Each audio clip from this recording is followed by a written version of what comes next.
Kuala Lumpur, seat of Malaya's central administration, is a prosperous, bustling city, unlike most other Asian capitals. It is a well-run, modern, clean city whose fanciful architectural styles vary from mosque-like office buildings to Victorian gingerbread buildings.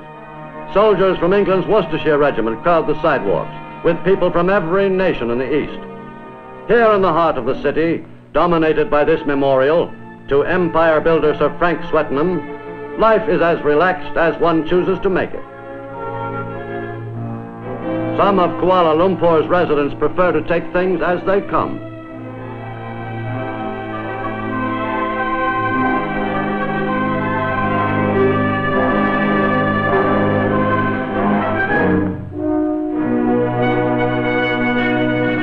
Of the greatest importance in Kuala Lumpur, as everywhere in Malaya, are the Chinese. Roughly equal in numbers to the Malays, they completely dominate the country's economic life, without sharing in its politics to any appreciable extent. Throughout Kuala Lumpur, the Chinese way of life is everywhere in evidence.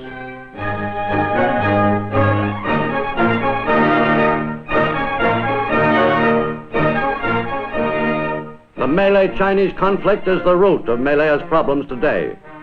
The Chinese attachment to their customs and traditions is exemplified by the popularity of this Chinese music drama.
Today, responsible Malay and Chinese residents of Kuala Lumpur are working with the government to convince their followers that both sides will profit from an equally shared Malayan citizenship. Kuala Lumpur's European population is small compared to its Asian inhabitants. Estate managers in from the jungle for a brief visit know many of Kuala Lumpur's civil servants and government officials who form a small, tight group in this tropical outpost. One of the favorite meeting places for the capital's white residents is the Coliseum Bar. Here, Tony Hooper hopes to see a few friends and catch up on the news and gossip, especially the prospects for U.S. stockpiling of rubber, which would send the price of his rubber up once more. Inside the Coliseum, Hooper encounters Robert Lindsay, an officer in the government's information service.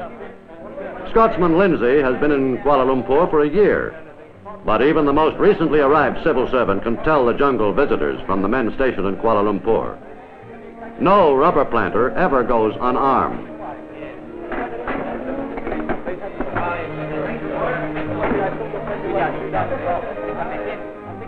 Lindsay plans to spend a few days at Fraser Hill, a comfortable resort hotel 66 miles from Kuala Lumpur in the jungle. The woods and the edge of the jungle outside the city still harbor some communist guerrillas. Although the underbrush has been carefully cut back from the winding road to prevent a close-range ambush, the car bearing Mr. and Mrs. Lindsay is convoyed by armored vehicles on the alert for signs of trouble. The convoy must slow up at each hairpin turn, making it an easy target for terrorists. On this road, Malaya's last High Commissioner was ambushed and killed on his way to Fraser's Hill. The Lindsays arrived safely at the Maxwell Arms, the Fraser Hill English-style pub. The entire club is in the middle of primitive jungle, undisturbed for centuries. Yet the pleasant cottages and well-kept golf course have the quiet suburban atmosphere of any American country club on a summer weekend.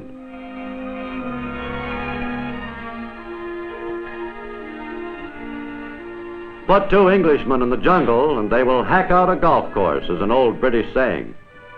Robert Lindsay, like most British residents of Malaya, sticks to his custom of weekend golfing and business as usual, terrorists or no terrorists.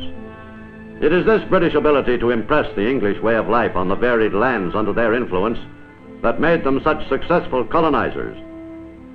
But the jungle golf course is fading fast as a symbol of the British Empire. Today, Lindsay and his associates are strongly in favor of self-rule for Malaya.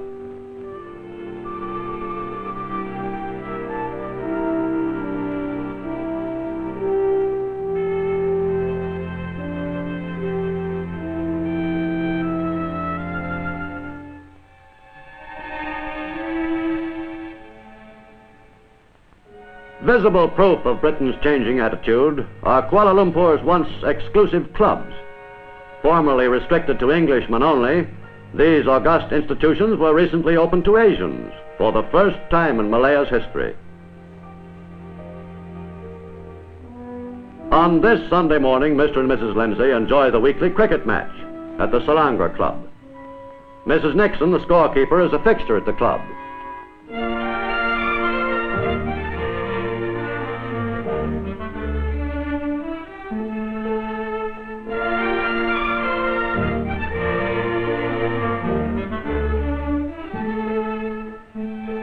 The order to admit non-Europeans to what once was the stronghold of British colonialism was a revolutionary move, but the majority of resident Englishmen supported it wholeheartedly.